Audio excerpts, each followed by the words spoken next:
Assalamualaikum warahmatullahi wabarakatuh.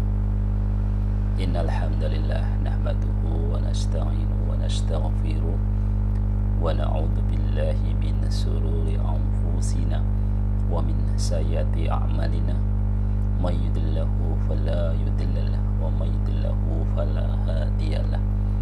Asyhadu an la ilaha illallah wa asyhadu anna Muhammadan Rasulullah. Alhamdulillah, kita panjatkan puji dan syukur kita kehadirat Allah Subhanahu wa taala sampai pada petang hari ini, malam hari ini ya, pada sholat maghrib berjamaah di masjid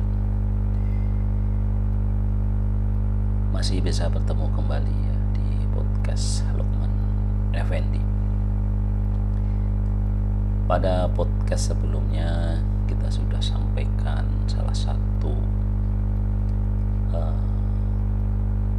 manfaat ya, atau anjuran ya untuk kita berjalan kaki setelah makan ya.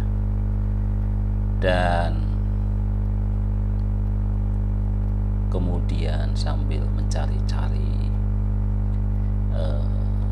bagaimana perspektif Islam melihat ini, ternyata dalam hal ini pun ya, ini ada anjurannya dari tokoh-tokoh ahli kesehatan Islam ya. Jadi di podcast kali ini kita mencoba untuk menyampaikan bagaimana kebiasaan Rasulullah Shallallahu Alaihi Wasallam setelah makan.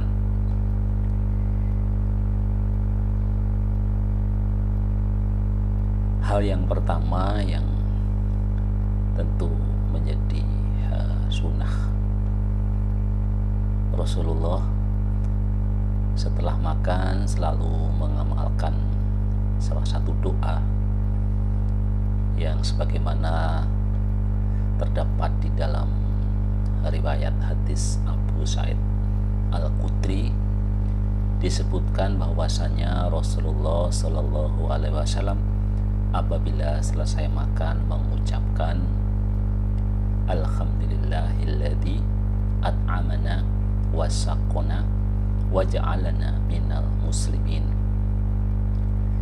yang artinya segala puji bagi Allah yang telah memberi kami makan dan telah memberi kami minum dan menjadikan kami termasuk orang yang patuh. Hadis riwayat Abu Daud dan At-Tirmidzi. Dalam hadis lainnya disebutkan dari Abu Umamah yang berkata, bila hidangan makan telah diangkat dari hadapan Rasulullah SAW, maka beliau akan mengucapkan, segala puji bagi Allah, pujian yang banyak, yang baik lagi berkah padanya, pujian yang tidak pernah ditinggalkannya lagi, yang senantiasa dibutuhkan.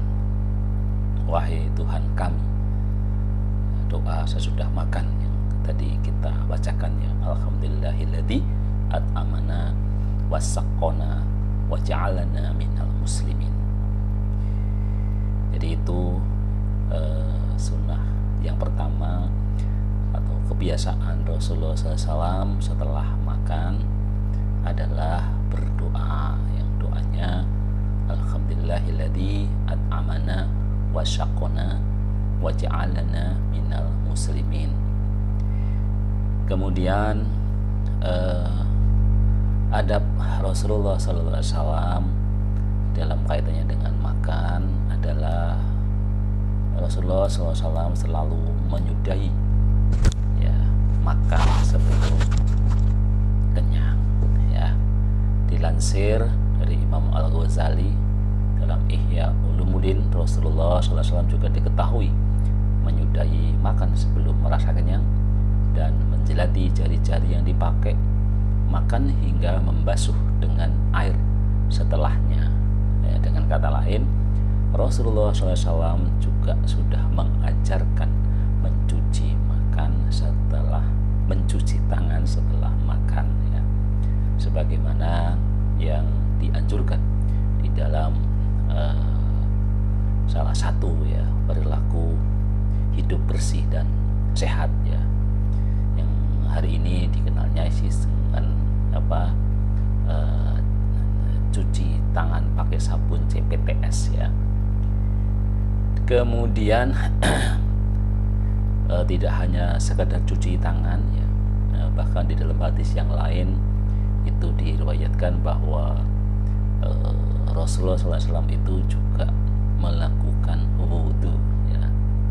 Jadi kalau kaitannya nanti dengan air ya, jadi betapa Islam ini sangat menganjurkan selalu mandi wudu ya. Nah, keterangan tentang wudu ini bersumber dari hadis yang diriwayatkan oleh Anas bin Malik radhiyallahu anhu. Ia menceritakan sabda Rasulullah SAW sebagai berikut: barang siapa ingin keberkahan rumahnya bertambah banyak, maka hendaklah dia berwudu ketika menyantap hidangannya dan ketika hidangan itu diangkat atau seusai makan ya. Jadi hadis riwayat Ibnu Majah. Jadi tadi tidak hanya sekedar cuci tangan ya, minimalnya itu cuci tangan setelah makan, bahkan ada yang meriwayatkannya dengan wudu ya. Jadi didahului dengan wudu dan diakhiri dengan wudu ya. Jadi udah bagaimana bersihnya ya gitu ya.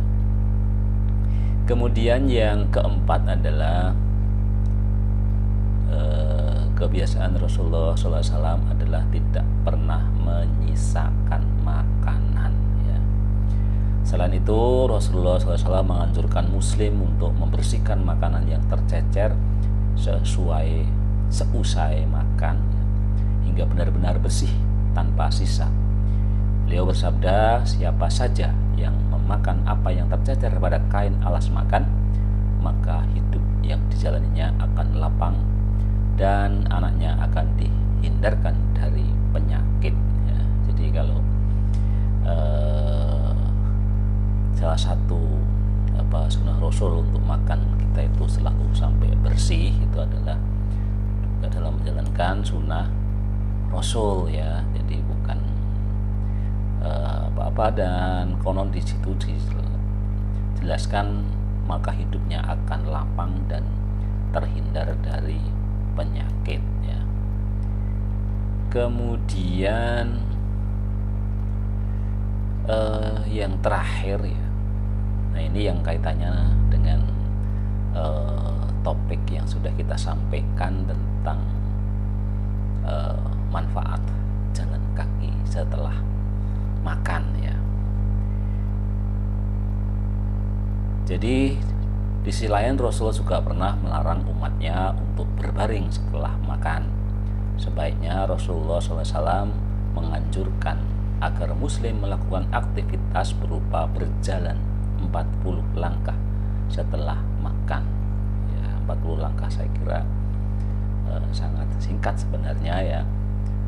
Kalau yang kita terangkan kemarin adalah sekitar bukan langkahnya tetapi menitnya, jadi sekitar 10 menit. Jadi saya kira kalau 10 menit itu udah lebih dari 40 langkah ya.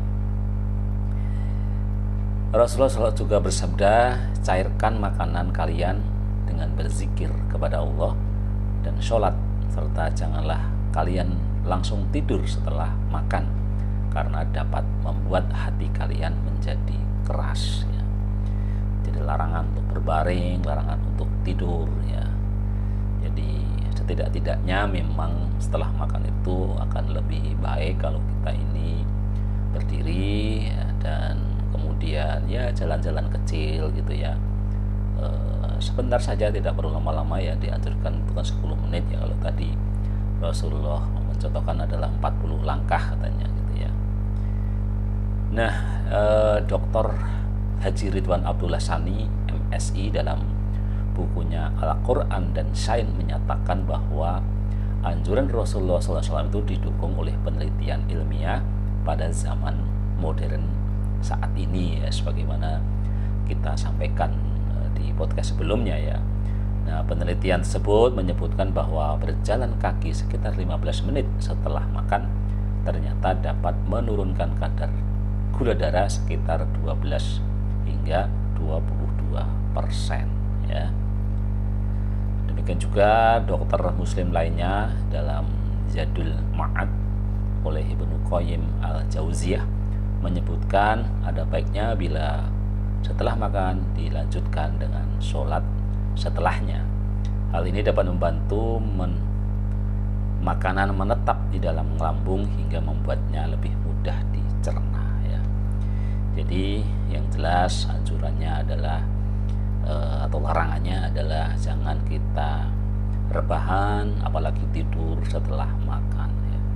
Jadi setelah makan itu baiknya kita berdiri minimal ya. Kemudian kita langkahkan kaki pelan-pelan gitu ya. Ya, tadi kira-kira ada tadi disebutkan 40 langkah, disebutkan hasil penelitian itu sekitar 15 menit, 10 sampai 15 menit ya. Jadi mana yang bisa kita lakukan lah ya.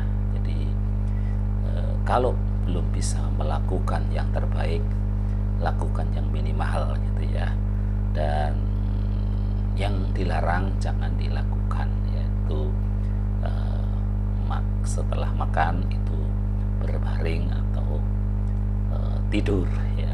Jadi prinsipnya jangan tidur setelah makan ya. Demikian, mudah-mudahan informasinya bermanfaat. Kita tutup podcast kali ini dengan sama-sama membaca alhamdulillahirabbil alamin. Sampai ketemu di podcast selanjutnya. Wassalamualaikum warahmatullahi wabarakatuh.